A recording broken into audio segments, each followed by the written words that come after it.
Mr. Ruben, who is the author and founder of the organization STAND. Now, it is an organization that trains individuals in leadership and communication skills.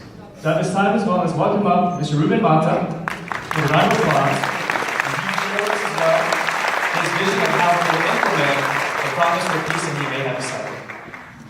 Well, I want to thank you for the invitation, Chairman, Chairwoman, to share the experiences I had in Seoul, Korea. As you've seen on the video earlier today, it was an amazing experience that words cannot explain. However, what was done in Seoul, Korea has been instilled in my heart. It has been instilled because it wasn't just one person that was doing it. It was a whole group of many with one common goal, which is to bring peace to the world.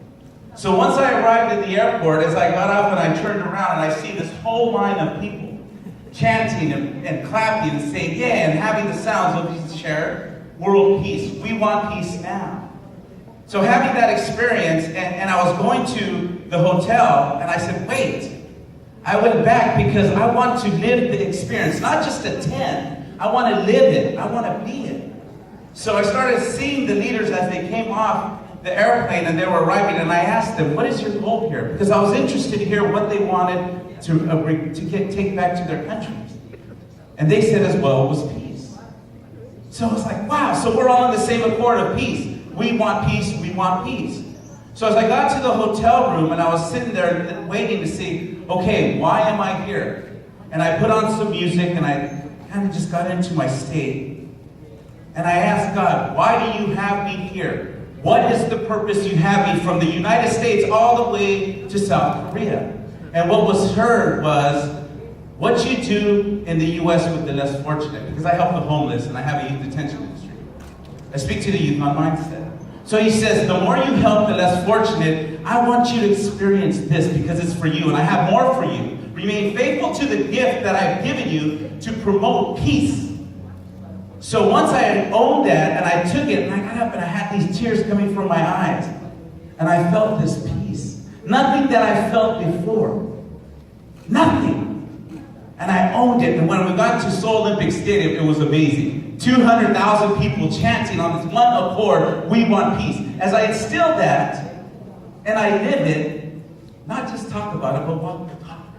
So it's so amazing how we have the chance to be here. And as I came back and I seen, oh, there's so much things, as I still have the name tag from the event, right? I have these little things that I bring back, because not only life happens, but we need reminders every day, right? We need reminders of what's the reason I've been put on life, because it is a gift. We've been given a gift of life, so what are we formulating here on earth, so when we go back and we say, this is what I've given you.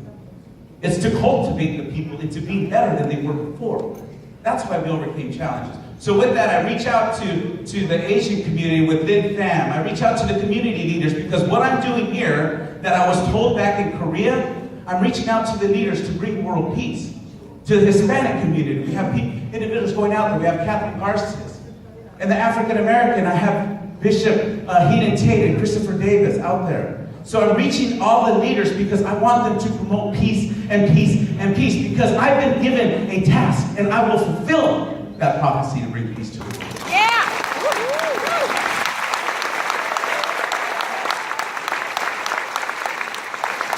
So with that, as we're sharing, let's start wrapping it up, because there's so much here. And it's not coincidence that you're here, because many are called if you make the choice to own that peace that you've been given. It's reach out and grab it. Because as the words were spoken over 2,000 years ago when they said, Lazarus, come forth, you will step forward because you are here. Your voice is the one that will speak that word, will shake people loose from mediocrity, low self-esteem, and lack of commitment, because you've been given that task. Yes, okay.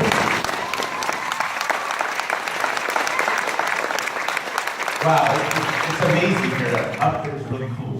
Really nice. So with that, as I go back and I thought back, before I leave, it says, like the words of Dr. Martin Luther King says, it's a challenge out there and we have some difficult days ahead.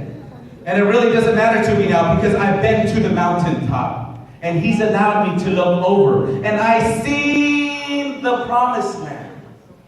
I may not get there with you, but I want you to know today that we as a people will get to the promised land. So I'm happy today. I'm not worried about anything. I'm not fearing any man because my eyes have seen the glory of the coming of the Lord. And thank you very much. Thank you, Mr. Ruben, for your speech and sharing how you